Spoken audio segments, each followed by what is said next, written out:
Our next question comes to us from Cullen O'Brien. What pass play or what plays and packages do you work in 7-on-7 in the off season?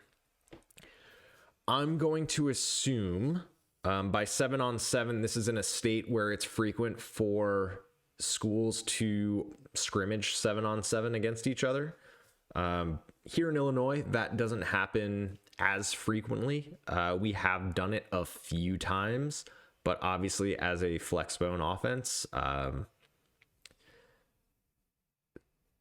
inter squad 7-on-7s are not the most helpful. So when it comes to what plays and packages we run, we try to emphasize our bread and butter. Sorry, forgive me. I'm just going to do this via my mouse. So our bread and butter plays, take your, 5 to 8 passing plays, right? The ones that you actually feel confident calling in a game, and just rep them. Rep those basic plays, get multiple kids in there. If the defense is showing you different looks, that's beneficial for your quarterback. But you don't really need to get crazy with what you're going to do in a 7-on-7. Our craziest play was, is post wheel. That's what we're going to take into a 7-on-7. And then beyond that, you might want to look at your formations. I will be the advocate to say that your passing plays, or at least, your bread and butter ones, should probably be able to be run out of multiple formations.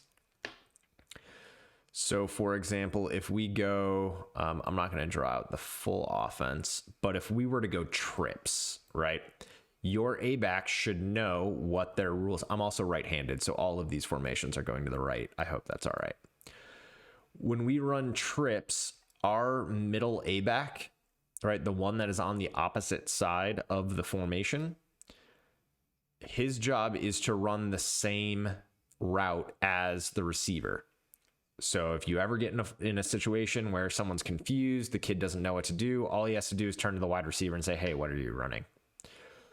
So what that looks like in actuality, right? So normally if you're going to run a smash concept, you're going to run hitch corner, which would normally just be between this X and this A, right? We would have our hitch, and our corner. Those are some things that you can throw at another team. If you really want them to see how they adjust to over, you can do that. And honestly, in 7-on-7, any plays that you throw in play action to the back that you play action, so a lot of like rocket play action, can work really well. I almost feel bad. We don't do a ton of inter squad 7-on-7s, but just rep your stuff. Even if you lose a 7-on-7, at least in our state, no one cares. It doesn't get written about in the newspaper. No one really cares or notices, right? You can use it as a rallying cry if you do well. But I don't think any kid is going home, crying into their pillow based on a 7-on-7 experience. Although I may be wrong. Feel free to correct me.